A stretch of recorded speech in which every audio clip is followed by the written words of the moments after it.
Point virgule. Pour tout savoir et tout comprendre sur les différents sujets, société, politique, culture, environnement, des thématiques sont abordées pour faciliter votre compréhension. Point virgule, la lucarne qui vous apporte un plus. Point virgule, retrouvez-nous sur nos réseaux sociaux, Facebook, Twitter, pour découvrir le contenu intéressant de nos podcasts. Point virgule. Bonjour à tous, bienvenue sur Point virgule, un nouveau programme désormais sur cette nouvelle plateforme pour mieux comprendre, tout savoir sur les différents sujets qui, pour la plupart du temps, vous taraudent l'esprit. Notre rôle est d'éclairer votre lanterne et on est prêt à marquer chaque fois le point virgule. Pour le premier numéro de cette première saison, nous nous intéressons au sujet des élections présidentielles du 11 avril 2021 au Bénin. Dans sa logique de réformer et d'impulser une nouvelle dynamique à la République, plusieurs réformes du président Patrice Talon ont abouti à la mise sur pied d'un nouveau code électoral avec des innovations. Et bien sûr, au menu de ce numéro de Point virgule, nous vous proposons de la musique pour vous détendre. Le micro-trottoir est au rendez-vous avec l'avis de quelques citoyens qu'on a rencontrés qui nous disent ce qu'ils attendent du prochain président de la République. Nous mettrons un point d'honneur sur l'avis d'un spécialiste avec Monsieur Aïrou. Il est juriste de formation et il exerce d'ailleurs une carrière de juriste professionnel au Bénin. Nous sommes allés à sa rencontre. Il a partagé de belles choses avec nous que vous allez découvrir dans la suite de ce podcast. Et puis, nous allons boucler la boucle par un tour d'horizon des avis des riverains sur le duo qui, selon eux, pourrait remporter les prochaines élections. Il y a 3 duos en lice, le duo Talon-Talata, le duo Irede Agosa Corentin Kohwe et le duo Moupe Djemba du parti FCBE. Prenez place dans notre univers. Point virgule démarre en musique avec une exhortation à la paix.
Et comme vous l'avez compris à travers cet extrait du morceau qu'on vous a proposé d'écouter, il est important de cultiver des comportements de paix pour préserver notre société. Et bien sûr, chacun a son rôle à jouer. La paix et rien que la paix est notre mot d'ordre. Ce numéro de Point virgule parlera un peu du nouveau code électoral et des comportements que les citoyens doivent adopter avant, pendant et après les élections du 11 avril prochain. Et déjà, nous nous sommes rapprochés de quelques citoyens pour recueillir leurs avis sur leurs attentes du prochain président de la République. Mesdames et messieurs, qu'attendez-vous du prochain président de la République? Dites-nous. Point virgule, le micro-trottoir.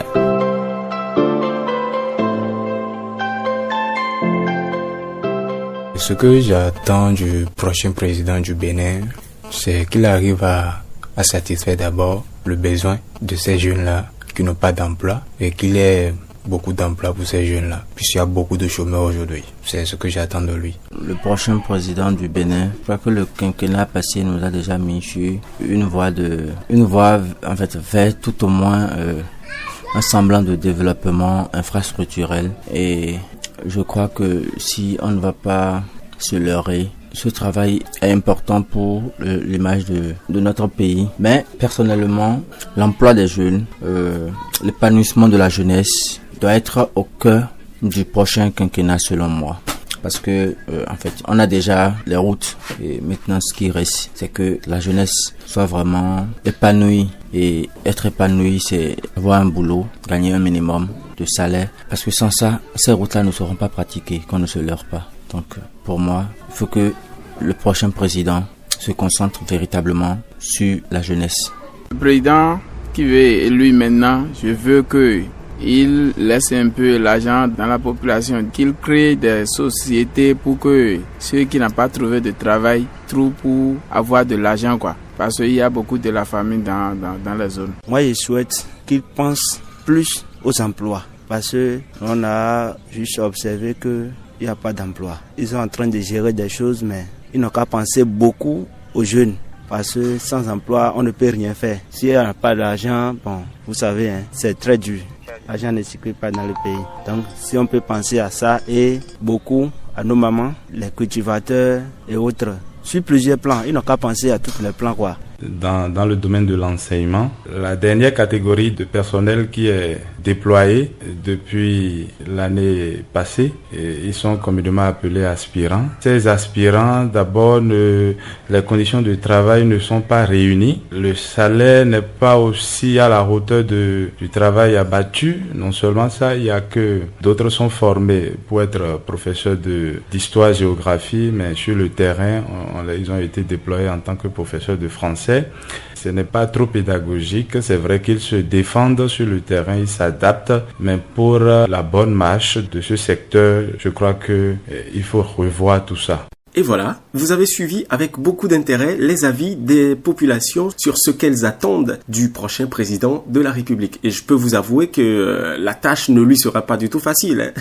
Les populations attendent beaucoup mieux du président de la République qui sera élu dans les tout prochains jours en République du Bénin. Maintenant, l'avis d'un spécialiste est important pour apporter de l'eau au moulin pour la compréhension de la thématique de ce jour. Et c'est justement pour cela que nous nous sommes déplacés vers Monsieur Lozès Ulrich Aïroun.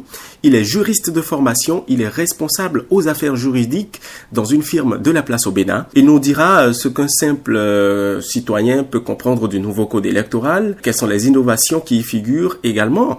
Il nous donnera sa compréhension du communiqué des autorités béninoises selon laquelle on peut aller voter le 11 avril prochain avec une autre carte, autre que celle d'électeur. Alors, Monsieur Ulrich Lozès Aïroun, nous sommes chez vous, on vous écoute. Point virgule.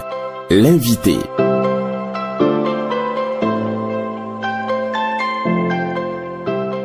Je suis Lozès Ulrich Aïroun et juriste de formation. Je suis actuellement dans une firme de la place en tant que responsable affaires juridiques. Que doit comprendre un citoyen simple du nouveau code électoral qui nous permettra d'aller voter le 11 avril prochain?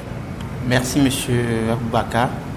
Le nouveau code électoral n'est rien d'autre que la modification de la loi 2018-31 du 9 octobre 2018 portant code électoral encore en vigueur jusqu'à un passé récent qui a été modifié le 14-15 novembre 2019. Et ce code-là, en réalité, a adapté les pratiques électorales aux réalités de notre pays. Donc, en réalité, il n'y a rien à retenir qu'une amélioration de nos conditions de vote. Alors, quelles sont les innovations qui figurent dans ce nouveau code électoral? Qu'est-ce qu'il y a de nouveau dans ce code électoral?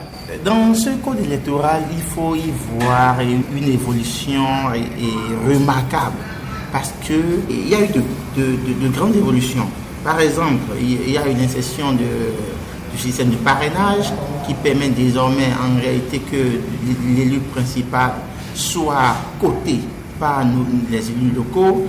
Il y a eu une institution de duo. Désormais, nous aurons un vice-président et non un seul président. C'est une évolution. Il y a eu ce qu'on appelle discrimination positive. Et désormais, il y a une partie qui est consacrée aux femmes à l'Assemblée et plein d'autres trucs qui hissent notre pays au rang des pays modernes. Il y a l'opérationnalisation même des élections générales au Bénin. Il y a l'institution des mesures de discrimination positive que j'ai déjà dit au profit des femmes, l'institution du parrainage des élections, il y a la création d'un poste de vice-président, une meilleure équité de la répartition des sièges des députés désormais et des conseillers communaux, l'institution d'une nouvelle liste électorale qui vient perfectionner notre LEPI, qui était une liste permanente et informatisée qui prenait fin en 2021. Donc ça ne sort d'une impasse en réalité. Voilà ce que je peux citer comme innovation. Il y en a plein. Nous n'allons pas pouvoir tout citer. Selon un communiqué des autorités béninoises, il est possible d'aller voter avec des cartes autres que celles d'électeurs le 11 avril prochain. Qu'est-ce que cela sous-entend? Qu'est-ce qu'on doit comprendre par cela? Il y a eu des évolutions remarquables dans notre distribution de vote désormais au Bénin. Ça sous-entend que désormais, la fraude est limitée.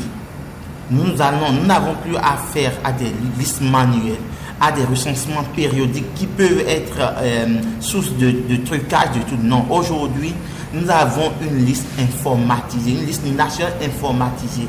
Donc toute personne, nous n'avons même plus besoin des recensements et périodiques que nous faisons. Toute personne qui est détentrice d'une pièce, qui se rend dans n'importe quel point de vote, dès qu'on consulte la liste, nous regardons dans notre base, s'il y figure, il a le droit de voter, il vote normalement. Donc c'est une évolution du processus électoral, en réalité voter avec toutes les cartes. Est-ce que cela ne concourt pas à un fort taux de participation aux élections selon vous? Pas du tout. Pas du tout. Au contraire, cela participe à l'obtention des résultats réels, plausibles, des données réelles de la population. Parce que toute personne qui s'est fait enrôler a le droit de voter. Il n'y aura plus de discrimination. C'est un droit constitutionnel, le droit de vote. Donc aujourd'hui, avec l'évolution de notre système, tout le monde peut exprimer librement ce droit de vote. Donc avec sa carte d'électeur, la carte d'identité, le passeport, la carte de l'Agence nationale d'identification des personnes, avec toute cette carte aujourd'hui, on peut bien entendu voter parce qu'on s'est déjà fait enrôler dans l'état civil béninois et c'est dans les registres de la République. Toute pièce d'identité, y compris les passeports, carte d'identité nationale, carte scolaire, carte d'identification personnelle, carte biométrique, carte d'identité nationale. Une fois que vous vous êtes déjà fait enrôler en tant que Béninois, vous votez librement avec toutes ces cartes. C'est une évolution remarquable. C'est comme pour dire qu'avant, il y a des personnes qui ne votaient pas bien qu'ayant le droit de vote. Voilà. Il y avait une sorte de discrimination. D'autres étaient malades quand l'enregistrement était en cours, d'autres étaient au territoire, d'autres étaient carrément empêchés. Aujourd'hui, l'empêchement-là ne leur ôte pas leur droit de vote en réalité. Mais aujourd'hui, c'est cette discrimination que l'État a corrigée.